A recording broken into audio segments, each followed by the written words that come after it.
rencana-rencana untuk program unggulan yang akan dilaksanakan oleh Presiden Prabowo itu betul-betul disiapkan dengan baik dengan menteri-menteri yang sekarang. Sebagai contoh, untuk RAPBN 2025, saya nggak tahu berapa kali pertemuan Pak Prabowo dengan Menteri Keuangan Ibu Sri Mulyani. Hampir setiap minggu, hampir setiap hari bertemu untuk mempersiapkan itu.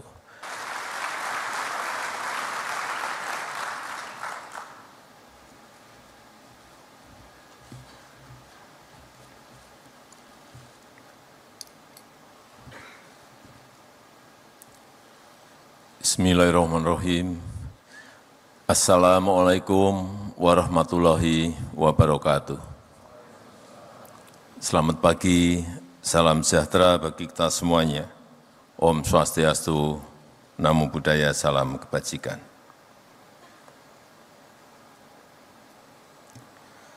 Yang saya hormati Ketua dan pimpinan lembaga-lembaga tinggi negara yang hadir, yang saya hormati para Menteri Kabinet Indonesia Maju, Gubernur DKI Jakarta, yang saya hormati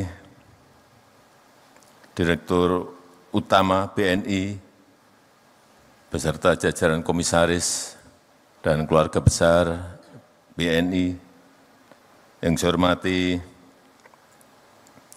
Eksekutif Chairman B-Universe, Bapak Enggar Tiasto Lukito, Bapak Ibu hadirin dan undangan yang berbahagia.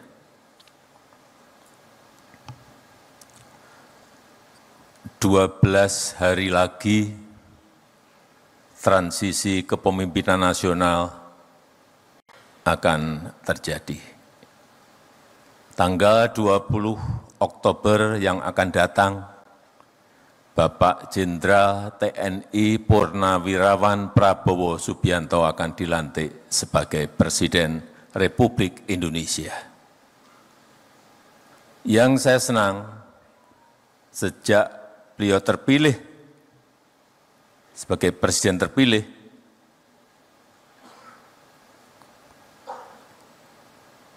persiapan menuju ke pelantikan itu betul-betul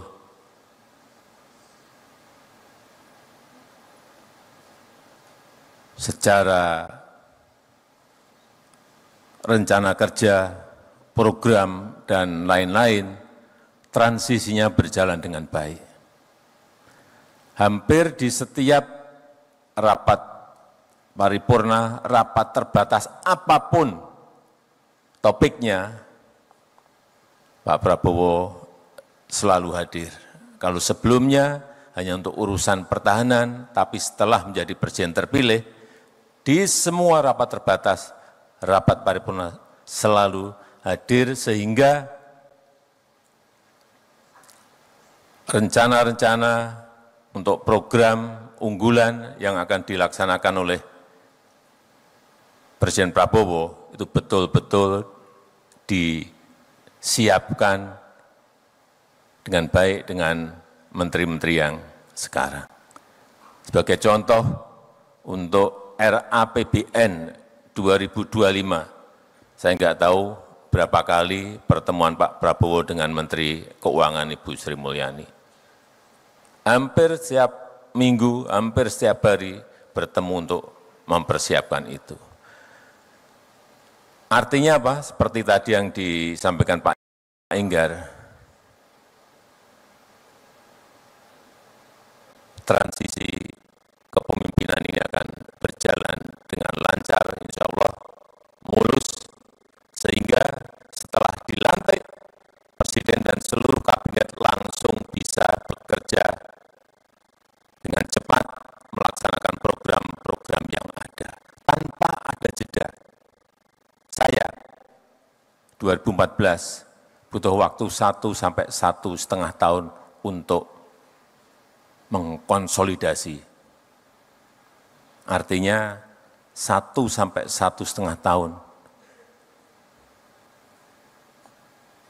waktu kita hilang. Karena itu saya sangat senang sekali proses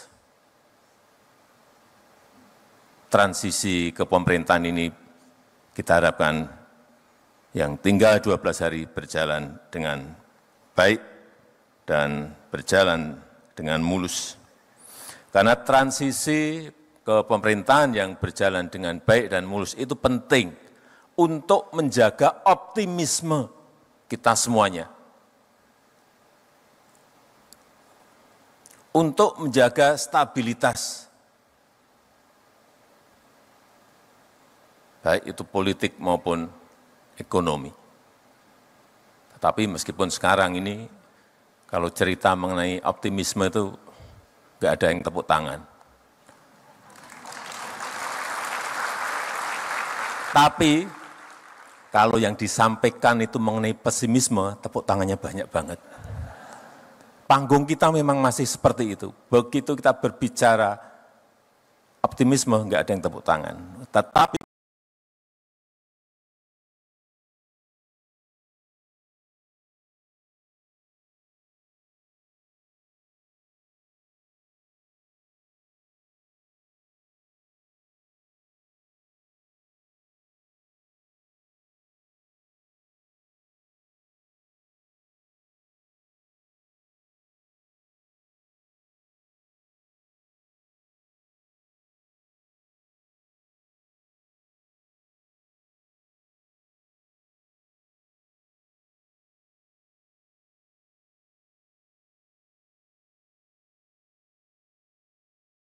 kekuatan ekonomi baru,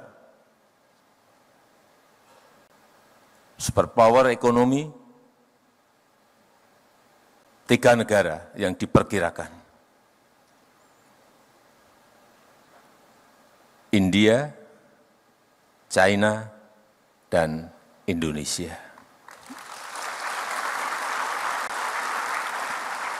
Sekali lagi, ketiganya ada di Asia. Tapi hati-hati untuk menuju ke 3 negara tadi, menjadi superpower ekonomi, itu banyak tantangannya. Banyak syarat-syarat yang harus dilalui. Oleh sebab itu, optimisme itu penting. Menjaga optimisme itu penting.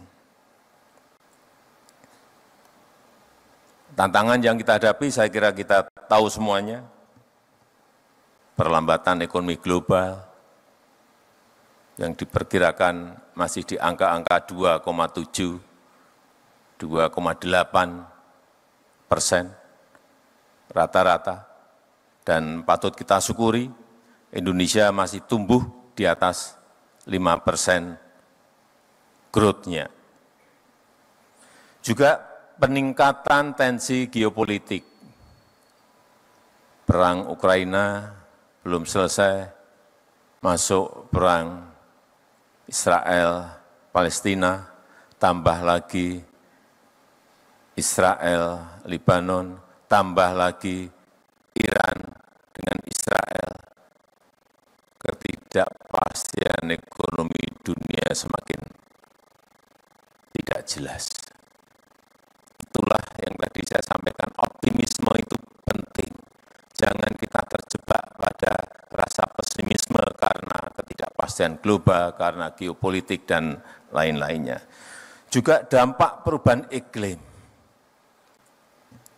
Ini yang kita hadapi ke depan. Perlu semuanya mengantisipasi dan menyiapkan untuk ini. Dan di dalam negeri kita, urusan yang berkaitan dengan produktivitas, bagaimana menaikkan produktivitas, ICOR kita, semuanya menjadi PR besar bagi pemerintahan yang akan datang. Tetapi di sisi lain, kita memiliki modal besar, pertumbuhan ekonomi yang tetap terjaga di atas 5%, kuartal kedua 2024 kita masih tumbuh 5,08%. Inflasi yang terus bisa kita kendalikan di angka 2-3%, ini juga merupakan modal yang sangat baik. Keyakinan konsumen, saya tadi pagi mendapatkan angka tetap di level optimis di 124,4. Kemudian juga spending index kita trennya meningkat. Kalau kita lihat di kuartal ketiga 2024 di 234,8, di kuartal ketiga 2023 145,8. Artinya secara year on year naik sangat tinggi sekali. Dan saat ini GDP per kapita kita sudah mencapai 5.060.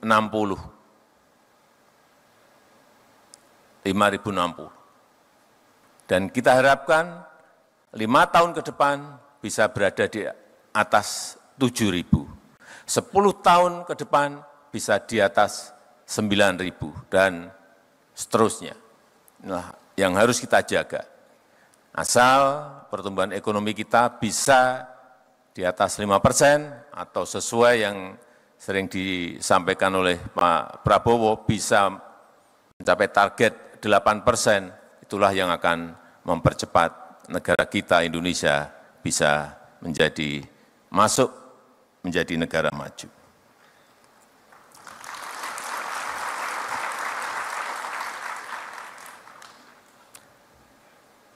Menurut saya, ini bolak-balik saya sampaikan, yang pertama, hilirisasi itu menjadi sangat penting.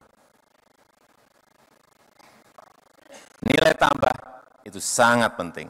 Tetapi yang kedua juga digitalisasi juga menjadi hal yang sangat penting.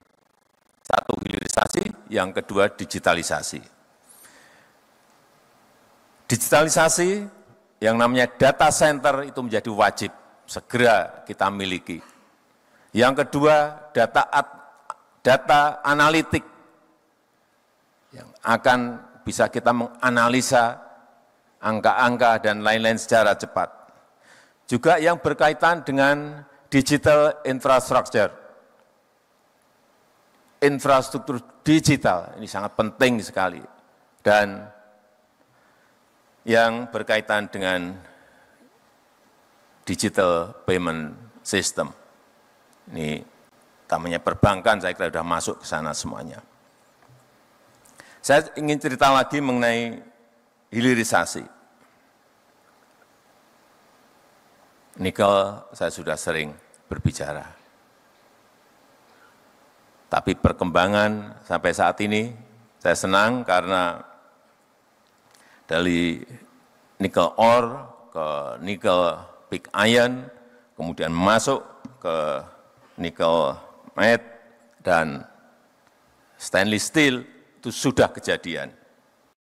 Jadi sendok, panci, pipa, dan lain-lain. Kemudian yang nikel ore ke HPAL, kemudian menuju ke prekursor, cathode, dan sel baterai, itu juga sudah kejadian. Artinya barang-barang ini sudah diproduksi oleh industri-industri kita. Akibat dari kebijakan hilirisasi yang kita lakukan. Lompatannya kelihatan sekali. Dari yang 1,4 sampai 2 billion US dollar sebelum nikel di stop, kemudian melompat menjadi 34,8 billion US dollar, itu ada sebuah lompatan yang sangat besar sekali. Masuk, kemudian nikel sudah masuk ke koper, ke tembaga. Baru 2 minggu yang lalu kita resmikan sebuah smelter yang sangat besar yang dimiliki oleh PT Aman di Sumbawa, yang bisa memproduksi kira-kira 900.000 ton konsentrat tembaga. Setelah itu juga dibuka lagi smelter milik PT Freeport Indonesia yang bisa memproduksi 3 juta konsentrat tembaga. Saya kadang-kadang membayangkan 3 juta konsentrat tembaga. Sangat gede sekali. Investasinya 56 triliun. Yang tadi yang PT Aman 21 triliun rupiah. Semuanya sudah jadi barang ini. Tinggal nanti masuk lagi ke industri turunan, bisa menjadi copper foil, bisa menjadi kabel dan lain-lainnya. Itu babak kedua. Kalau ini nanti bisa direalisasikan, lompatan itu akan kelihatan sekali. Berapa nilai dari berapa ke berapa kelihatan sekali.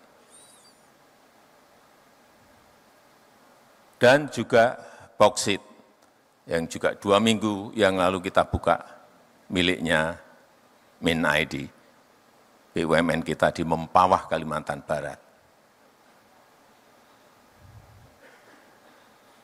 Satu-satu apa yang telah kita kerjakan itu selesai dan harus ditindaklanjuti oleh industri turunannya. Sehingga nanti sekali lagi nilai tambah itu akan kita dapatkan.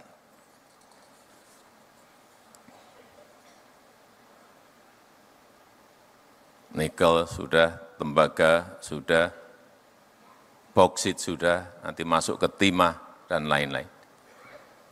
Dan yang saya senang nanti kalau PT Freeport ini berproduksi akan kelihatan setahun kita akan mendapatkan tembaganya berapa ton, emasnya berapa ton, menjadi kelihatan semuanya. Perkiraan kita setahun akan mendapatkan 50 sampai 60 ton emas. Yang sebelumnya lebih dari 50 tahun, karena kita belum ambil alih PT Freeport, emasnya itu larinya kemana kita nggak tahu. 50 ton emas per tahun.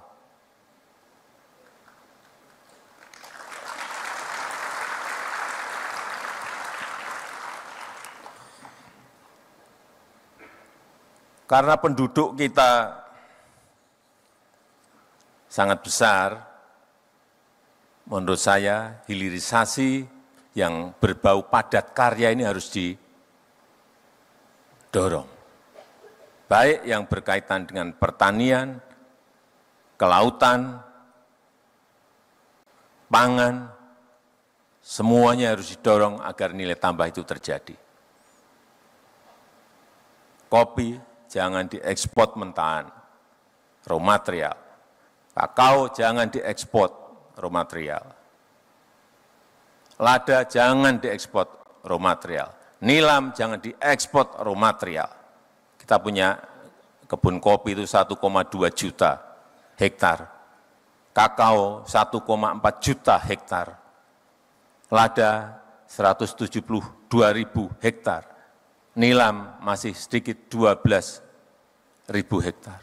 Tapi kalau ini dikembangkan, diremajakan, diperluas lagi, dan industrinya ada, baik itu untuk makanan, untuk kosmetik, untuk minuman, dan lain-lainnya, nilai tambah itu akan terjadi dan memang harus dipaksakan.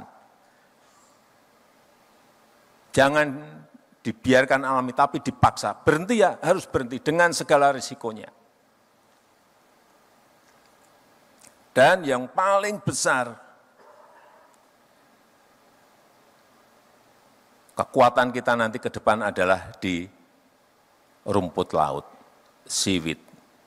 Karena kita memiliki pantai pesisir sepanjang 80.000 lebih kilometer. Dan yang hidup di situ adalah rakyat kita, nelayan kita yang memang harus di-empowering, harus diberdayakan.